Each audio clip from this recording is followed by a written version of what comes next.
Bonjour, on est de nouveau ensemble pour l'épisode 3 de Caesar 3. Donc la campagne d'aujourd'hui a pour objectif, je le rappelle... Attention, ça va parler. Non, on s'en moque un petit peu de ce que dit le narrateur de toute façon, on le coupera. Donc objectif 2500 population, donc c'est énorme, on n'y arrivera pas en une seule vidéo. Le reste sera pas trop compliqué à avoir. Donc prospérité, il suffit d'avoir des impositions et des forums. Niveau d'estime, il faut remplir des missions que va nous donner l'empereur au fur et à mesure. Culture, ce sera assez simple à faire, il suffit d'avoir quelques théâtres. Et niveau de paix, il suffit qu'il n'y ait pas de combat, ce qui est facile puisque c'est une map sans combat. Donc très bien, nous allons donc commencer notre première cité. On va installer un modèle de cité que j'utilise plus couramment et qui va me convenir beaucoup plus pour cette mission, car il prend moins de place. Excusez-moi, il faut que je compte les petits carreaux, sinon la cité, enfin ma formation ne sera pas équitable et ça va me poser des problèmes pour l'avenir. Donc c'est la troisième fois que je tourne cet épisode, donc il se peut que je ne dise pas tout ce qu'il faudrait. Si tel est le cas, n'hésitez pas à me le dire dans les commentaires, hein, pour la seule personne qui regarde mes vidéos. Vérifions. Ok, je peux installer une fontaine.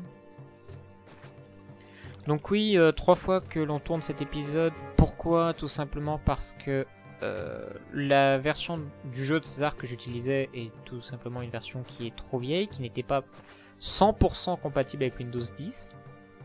Un jeu de 99, hein, je le rappelle, donc c'est logique. Par conséquent, Estork m'a dégoté un petit mode pas piqué des hannetons qui s'appelle Julius et qui a la particularité de configurer César 3 pour qu'il soit parfaitement compatible avec Windows 10. Petit bémol, je ne sais pas si le mode modifie le fonctionnement du jeu, donc nous verrons ça ensemble. Si tel est le cas, je vous le signalerai et nous verrons ça. Peut-être voir si on le supprime ou si on continue avec, si c'est des modifications vraiment mineures. Donc ce modèle de quartier est un quartier 4x4. L'intérêt, c'est qu'au centre du quartier, il y a de quoi placer fontaine, préfecture, études d'ingénieur, barbier, dispensaire. En quoi est-ce important? Tout simplement parce que cette structure fait que votre quartier est extrêmement stable. Il y a peu de chances qu'il prenne feu, etc. Il suffit de couper la route pour éviter que les pecnos aillent à perpète les oies, c'est totalement ridicule. Donc nous allons commencer par construire des fermes. Hop, ferme de blé.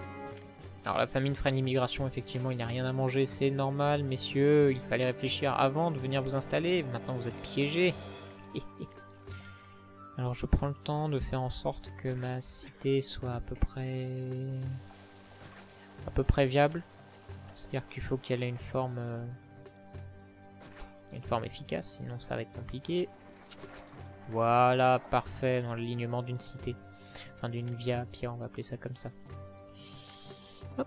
Nous allons installer également un grenier au nord. Ici, ce sera parfait. Alors, donc, pour cet épisode, je rappelle, notre objectif est d'avoir énormément de population, mais également de comprendre les rudiments de l'économie du jeu. L'économie du jeu qui n'est pas très complexe, mais qui reste tout de même pas évidente à aborder pour un novice qui débarque et qui n'a absolument aucune information. Donc il faut savoir que dans le jeu, le meilleur moyen de gagner de l'argent, ce n'est pas d'avoir des impôts, c'est d'avoir des ressources à échanger avec d'autres cités. Donc pour ça, plusieurs bâtiments, les matières premières et les fermes qui permettent de construire des matières premières, c'est assez évident. Les ateliers qui permettent de les transformer, les entrepôts qui permettent de stocker les matières premières et les produits transformés, et enfin, un dock ou... oui, un dock, pour pouvoir échanger par la mer et tout simplement une route commerciale pour pouvoir échanger par la terre. Nous allons étudier tout ça. On va construire un dock par principe. Voilà, pour qu'il soit pas trop loin de notre cité. Donc nous allons à présent pouvoir commencer la construction d'un marché pour que nos chers citoyens puissent se nourrir, c'est important. Ne pas oublier de nourrir ses citoyens, ça peut servir. Vu qu'il y a beaucoup de monde, on va en profiter pour faire les 5 temples. Donc je ne sais pas si je l'ai déjà dit dans une vidéo précédente, puisque j'ai fait pas mal de tournages. Donc les 5 dieux principaux sont Cérès, Neptune, Mercure, Mars et Vénus. Parmi ces dieux, il y a les dieux principaux pour votre cité, donc ceux qui ont une influence directe sur votre cité, et les autres dieux. Les autres dieux sont ceux qui n'ont pas d'influence sur votre cité. En l'occurrence, pour l'instant, ce serait Mars, puisqu'il n'y a absolument aucun combat. Cependant, si vous voulez que votre cité vive dans la bonne humeur, vous avez intérêt à ce que tous les dieux soient satisfaits, sinon ils vont vous pourrir la vie. Installer un petit forum ici par prévision. Alors ensuite, nous allons installer un Sénat. Petit Sénat. Ouais, ici c'est pas mal. Alors je vérifie en fait que ça ne va pas me gêner dans la construction des bâtiments à suivre. On va construire ça là et on va construire une autre ferme. Parce que je vois qu'il manque de nourriture. Alors manque de main d'œuvre, donc on va construire des maisons tout simplement. Même s'il y a des gens qui immigrent encore, c'est pas un problème. Faut toujours avoir des maisons. Des maisons, c'est bien. Bon, même si au début ils vivent dans des tentes, il ne faut pas négliger cet aspect. La population aime vivre quand même dans des lieux qui sont considérés comme habitables. 2, 3. Donc ce modèle de quartier donc, qui est différent de celui que vous avez déjà vu sur la chaîne. Donc, est particulièrement stable et surtout permet de placer de nombreuses plazas. Et je l'avais déjà dit dans le deuxième épisode, les plazas sont très utiles pour que vos maisons n'aient pas de problème de décor, on va dire. C'est-à-dire que l'attrait reste toujours élevé. Alors je suis désolé si j'ai un petit peu de mal à m'exprimer dans cette vidéo, hein. Comme je vous ai dit, la journée a été longue. La journée a été longue et je commence à me perdre un petit peu dans mes propos. Mais ne vous inquiétez pas, je vais essayer quand même de vous donner bonne vision d'ensemble de ce que nous devions étudier dans cette vidéo. Donc c'est-à-dire l'économie. Études d'ingénieur, on pense à rajouter barbier, dispensaire, parce que sinon notre cité va être malade. Alors jusque là dans notre campagne nous n'avons toujours pas eu de population malade. Donc on s'en tire plutôt bien. On va construire un deuxième grenier plus proche parce que j'ai peur que ceux que nous avons jusque là ne suffisent pas. C'est-à-dire qu'il est loin, donc le temps que mes fermes fassent le trajet, mes pécores perdent du temps. Alors, étant donné que j'ai eu l'occasion de faire plusieurs fois la game, je sais aussi que César va nous demander une mission, donc on va pas perdre trop de temps. On va construire une ferme d'olives. Voilà. On va regarder aussi, on a 0% de chômage, donc c'est-à-dire qu'on n'a pas assez d'habitants encore, on va en trouver. Donc oui, par rapport au mode, l'écran là est fenêtré beaucoup plus qu'avant, ce n'est pas gênant, hein. On y reviendra tout à l'heure. Donc ça commence à germer un petit peu par là-bas. On va faire une liaison pour que nos deux cités soient parfaitement reliées l'une à l'autre. Cité résidentielle, hein, j'entends. Alors ça va, il n'y a pas de problème de nourriture. Il n'y a pas de problème de nourriture pour l'instant, très bien. Donc les gens vont continuer d'immigrer vers la cité. Ceux-là ont besoin de nourriture, mais ça va se régler progressivement dès que le grenier va se remplir, ne vous inquiétez pas. Donc on a accès à l'eau grâce à mes deux réservoirs judicieusement placés. On a un dock pour pouvoir commercer dans le futur. On va à présent installer un entrepôt.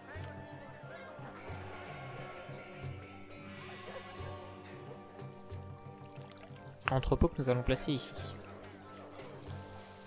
Ouais, ça me semble un bon placement. Allez. On se lance. Et on relie le quai. Voilà. Alors, je vous explique. Je vais mettre le jeu en pause. Ce sera plus simple. Ça évitera que, comme d'habitude, J'ai des difficultés. Attendez, si j'appuie sur P, voilà, le jeu est en pause. Alors je vais vous expliquer un petit peu le principe du commerce sur cette map. Donc nous allons recevoir des missions de l'empereur. C'est la première forme de commerce, le commerce intra-empire. Le commerce intra-empire est très important si vous voulez l'estime de votre empereur. Vous aurez un délai de généralement 12 ou 24 mois pour remplir la mission. Ces missions sont très serrées si vous n'avez pas déjà les ateliers nécessaires.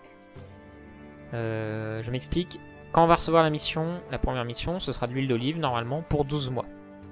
Le problème c'est que si on n'a toujours pas construit un seul des bâtiments pour remplir cette mission, donc c'est une ferme au moins d'olives, un entrepôt, un ou plusieurs ateliers, ça fait une trentaine de personnes qui sont réquisitionnées d'un coup pour cet objectif. Et même comme ça, vous n'aurez juste pas le temps de produire ce que l'empereur demande. Donc, généralement, essayez de prendre de l'avance, si c'est possible. Si vous recevez une première mission, je vous conseille, si vous n'êtes pas prêt du tout à la remplir, soit de passer outre pour la première, mais préparer les prochaines, soit de recharger de la partie si la mission est arrivée très tôt dans le jeu. Ensuite, il existe le commerce extérieur. Alors pour le commerce extérieur, c'est un peu plus complexe, sans pour autant devenir exagérément compliqué. Donc on va sur carte de l'Empire qu'on a débloqué dans cette mission. Il y a plusieurs types de cités. Les drapeaux bleus sont des cités romaines trop éloignées. Les drapeaux gris sont des cités non romaines, donc vous n'avez rien à faire avec elles. Le drapeau noir, c'est votre cité, tout simplement. Et les drapeaux rouges sont des cités avec qui vous pouvez commercer. Les cités avec lesquelles vous pouvez commercer indiquent ici ce qu'elles achètent et ici ce qu'elles vendent. Ne vous faites donc pas avoir, ça ce n'est pas vos ventes, mais les ventes de la cité de Syracuse. C'est important parce que vous allez souvent vous planter, moi en tout cas c'est le cas. On note que pour ouvrir une route commerciale, ça a un coût, donc c'est à prévoir. Ne faites pas ça en dernier recours, vous devez préparer la chose, sinon vous allez être incapable d'ouvrir la route commerciale puisque vous n'aurez pas d'argent. Nous allons l'ouvrir tout de suite. Je vous explique pourquoi. J'ai construit une ferme d'olives, donc par conséquent, j'aimerais qu'ils achètent des olives quand l'empereur n'en a pas besoin. Il est à noter également qu'il est préférable de vendre de l'huile car c'est plus cher vendu. Nous allons étudier tout ça juste après. Cependant, les olives sont fabriquées plus rapidement et nécessitent moins de main d'œuvre, donc c'est à vous de voir. Sur la carte, on constate que c'est une route commerciale par bateau, ce qui signifie qu'il me faut un dock. On y reviendra sur la carte de la cité. Donc déjà, on va aller consulter l'écran du rapport de commerce. Actuellement, ici, le chiffre 0, c'est le nombre d'unités de matière, d'éléments, que je possède dans les entrepôts de ma cité. Alors c'est pour ça que le grenier n'est pas considéré comme un entrepôt. J'ai du blé dans mes greniers, mais je n'en ai pas dans mon entrepôt. D'ailleurs, il faut que j'interdise le fait que le blé soit livré à l'entrepôt. Je vous expliquerai pourquoi plus tard, mais c'est simplement une question de place dans l'entrepôt. Donc nous allons autoriser la vente d'huile d'olive à partir d'une unité. On pourrait mettre 0, mais j'ai comme, enfin, par principe, je mets à partir de 1. C'est pour moi, ça permet de voir immédiatement que je l'exporte. Si jamais l'empereur vous demande de l'huile d'olive, comme ce sera le cas, il vous suffira d'appuyer sur stocker. Et voilà, plus personne ne pourra accéder à l'huile d'olive, y compris vos citoyens. Donc il y a plein de ressources, celles qui sont affichées sont uniquement celles qui sont disponibles dans la map. Il pourrait y avoir des armes, etc. mais elles ne sont pas indiquées puisqu'elles ne peuvent pas être achetées ni vendues. On peut afficher les prix, donc pour se faire une idée, donc on voit que le prix de vente est de 22 pour le sac de blé, alors qu'elle est de 140 pour l'huile d'olive. De même que le panier d'huile d'olive n'est qu'à 34, donc effectivement il est beaucoup plus rentable, si c'est possible pour vous, de vendre directement de l'huile d'olive. Nous verrons tout ça en temps et en heure. Reprenons, donc nous sommes toujours en pause. Hein. Sur la cité, je vous ai dit que le dock était un bâtiment d'échange. Alors je vous explique comment ça se passe.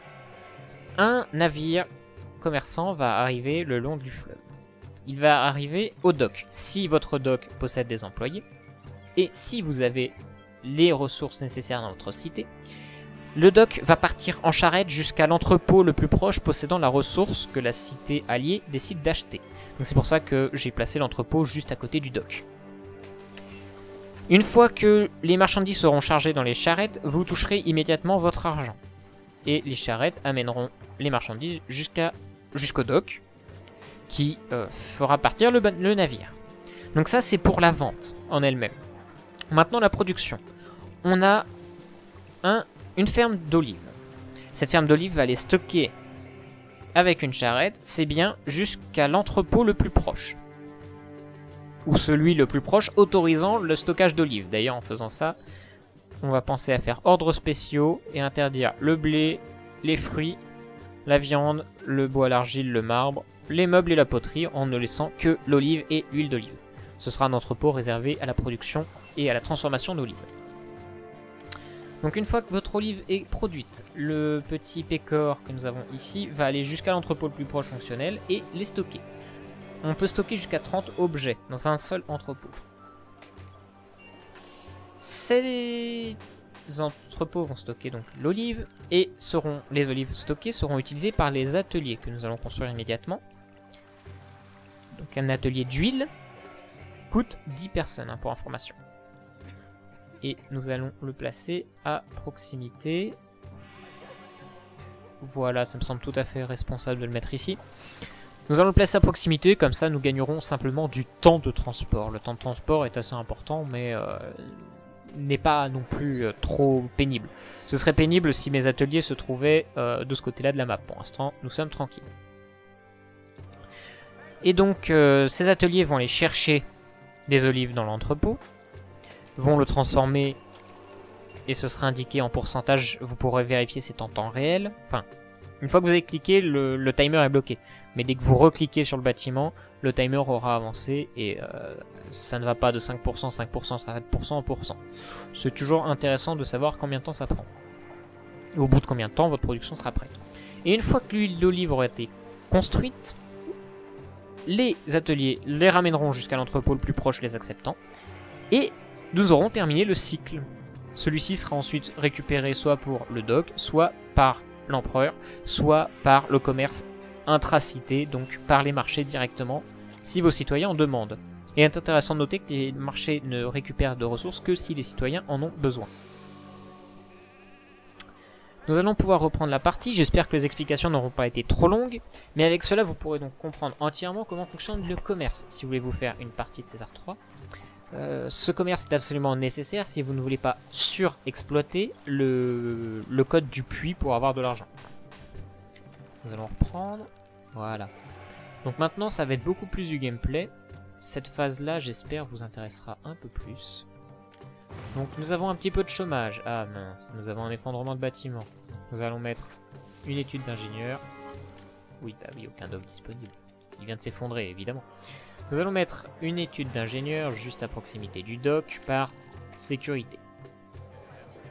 Alors il me semble, sauf erreur de ma part, que les entrepôts comme les greniers ne subissent absolument pas les dégâts ni les incendies. C'est bon à savoir. Là-bas, c'est la merde. On va aller construire une étude d'ingénieur dans le coin.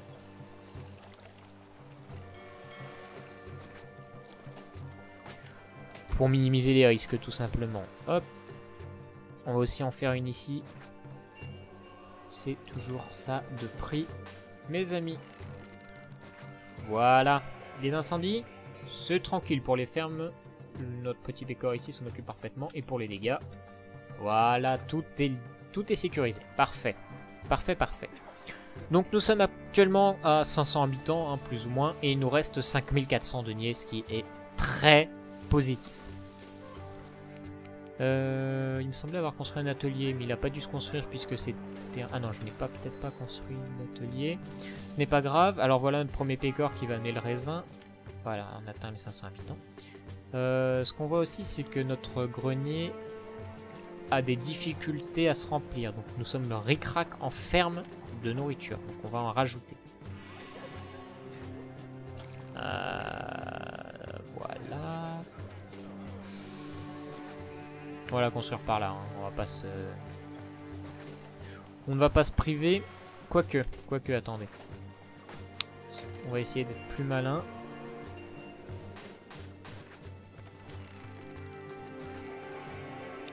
Pourquoi je fais ça? Ça va nous permettre tout simplement de pouvoir continuer la production de ferme par ici. Il ne faut pas gaspiller la ressource de petits germes de blé, c'est vraiment important comme ressource pour le jeu. Sinon, plus de nourriture, c'est embêtant.